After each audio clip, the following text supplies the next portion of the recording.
Almost a year ago, I made my first ever video on this channel.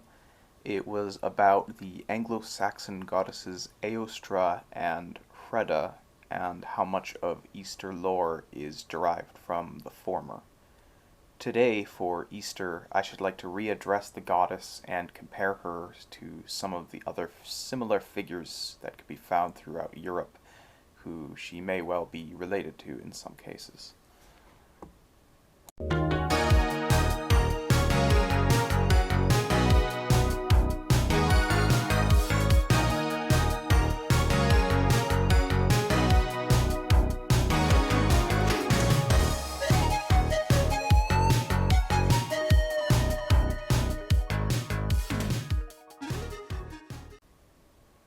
For a society dependent on agriculture, the winter is a time of death and starvation. At some point in the spring, birds, whether domestic or wild, will begin laying eggs, and rabbits will begin to repopulate. Eggs and rabbits would have made for some of the first meals in a very long time. Indeed, the first egg hunts involved not excited children searching for chocolate, but starving children climbing trees and pilfering birds' nests. Fertility goddesses are abundant in the world. For those who are so dependent on the land, the fertility of plants and animals means life or death.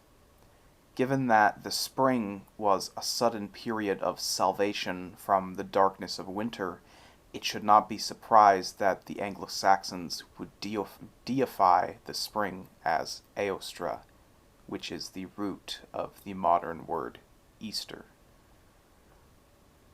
The name for Easter as a holiday in the other Germanic languages, such as German, Swedish, Norse, Dutch, Icelandic, so on and so forth, they're all cognates, meaning that they share common etymological root with words like Paschal and Passover, as in the Christian or biblical Passover or Paschal season.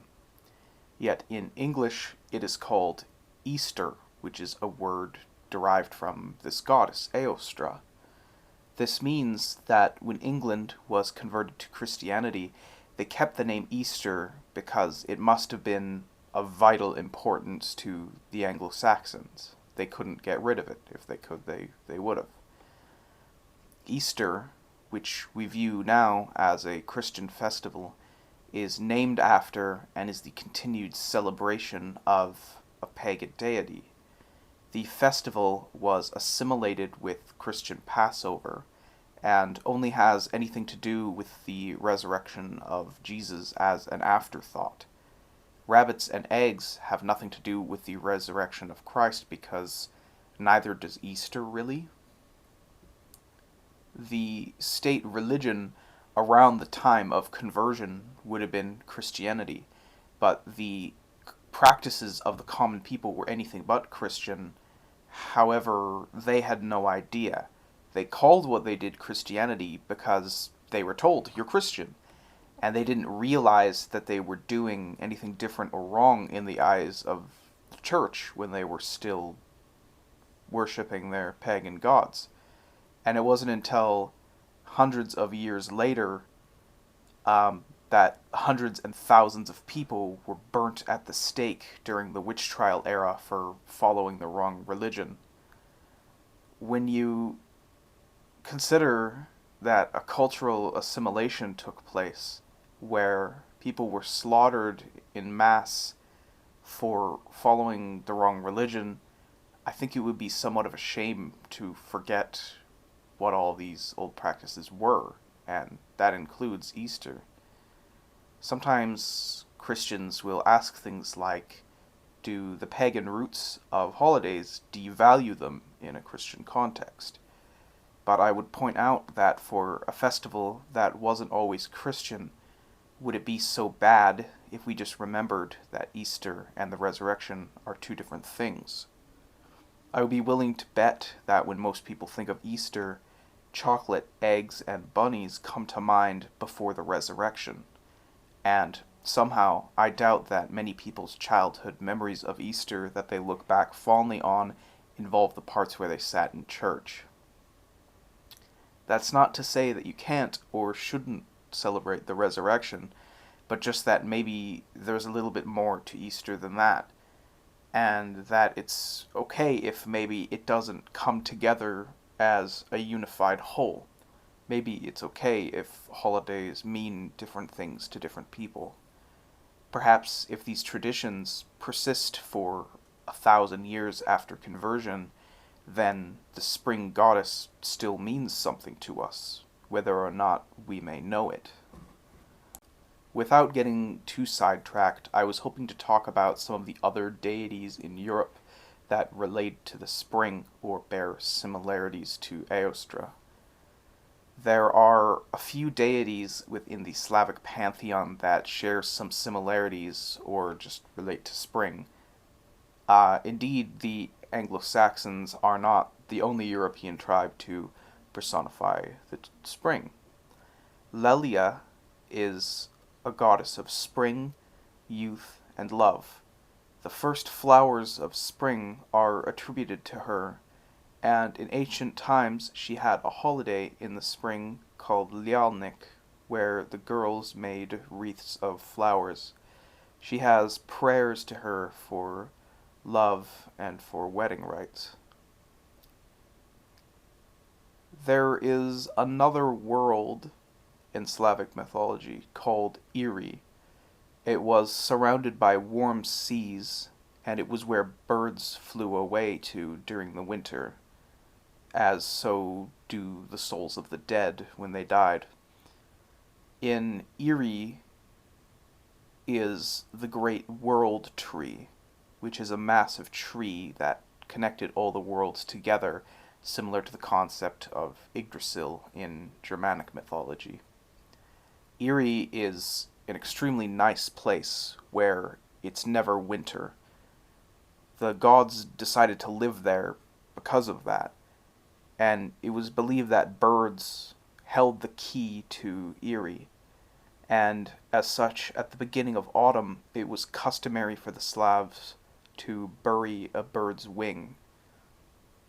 Somewhere in Iri, there was said to be a tree that bared golden apples. Whoever ate those apples became the master of the universe, like He-Man. There's a god named Volk. He's a warrior god and a shapeshifter. Volk intended to capture Iri, so he took the form of a falcon to go and find it. When Volk discovered Iri, he landed on its branches, and it was then on that tree that Volk heard Lelia singing, and at once he fell in love with her so that he forgot all about Iri and its golden apples, and he left it behind to go find her. He began to court her in secret at night, but eventually her sisters found out and told the god Svarog, who also had an eye for Lelia and did not like the news one bit. Svarog came for Volk, but he turned into a feather, which Lelia tossed out the window. Svarog did not find him, but Lelia's sisters affixed needles to her window so that he may not return, but just injure himself. He flew off, unable to enter her home anymore, but Lelia went after him. After some time, she found him, and they were married at the tree Iri. There is a prayer to Lelia. Let the goddess Lelia hear our praise. She is the great joy of our hearts. We see the image of heavenly maiden in blue Svarga. Her love flows to Dajdbog's grandchildren, fulfilling our souls with life. As we have known for ages that there is no life without love, that the source of eternal happiness and inspiration for acts of heroism, we call to you, Goddess Lelia, to make the souls of the Slavs glow with thy gift. Great love, let each soul find its couple and stay all days with happiness. We shall praise you all days, as you are the holiest Rozhanista of the Slavic race. Hail to Lelia. For clarification, Svarga is something like heaven, and a Rozhanista is the designation of a fertility goddess. Some sources state that there are 3 Rozhanistas, others 9. There is another goddess that bears some similarities, Mat Zemlya, or Damp Mother Earth, which I'm guessing doesn't translate well, grows old throughout the year and falls asleep in the winter. When the first thunder of spring booms, she awakens as a young maiden again. She symbolizes the aging of the year. When she is young and new, so too is the world. In the spring, she is covered in flowers, and she spreads youth and strength everywhere she goes. Damp Mother Earth is considered to be the mother of all living things. She is the source of life, including you and I. Damp Mother Earth was an animistic spirit of the earth, and as often as she may manifest herself as a maiden, she is also the earth itself. The trees are her hair, the rivers her blood, and the earth her bones. When she gets mad, earthquakes are created, and when the wind whips by, she groans as the howling of wind.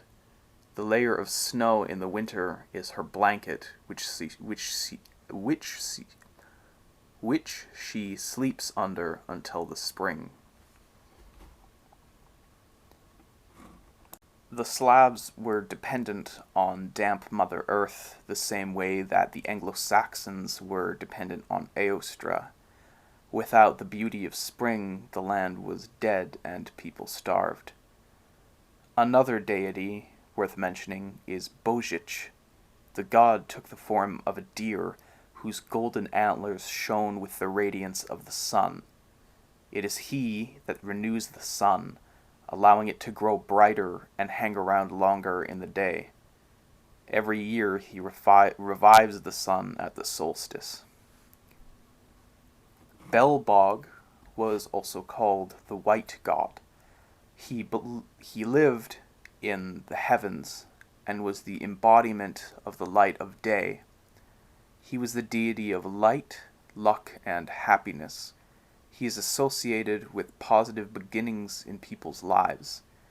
It was said that he would poke the clouds with his staff to get them to rain. Belbog is depicted as an old man with a long beard, white clothes, and a staff. There are many other Slavic deities I've read about that I'll absolutely have to talk about on a later date. They're just too interesting and too likable to not to. There were also certain spring goddesses in the Celtic pantheons that I should mention today.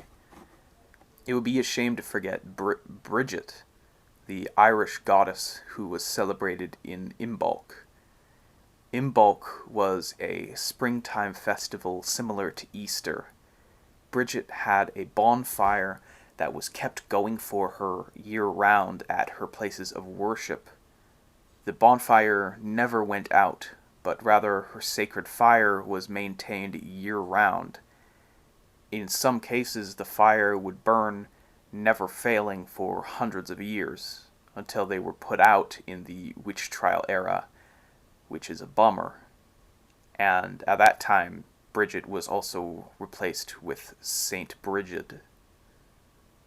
I'll have to talk about Beltane, Imbolc, and May Day, which are all kind of related, with proper detail at some point.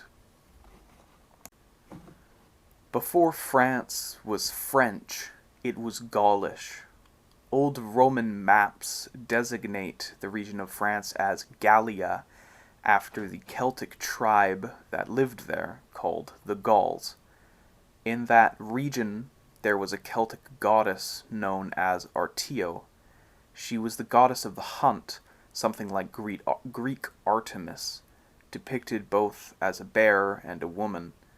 As a bear, she would hibernate through the winter, and her awakening heralded the dawn of spring.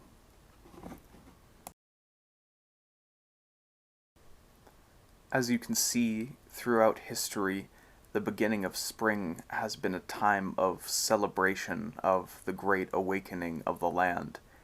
The warmth and beauty and abundance of spring, after being so cold, dark, and filled with death in the winter, was something very sacred. Anywhere on earth with seasons to speak of, the dawn of spring is something to love and to be thankful for, no matter what god you thank for it.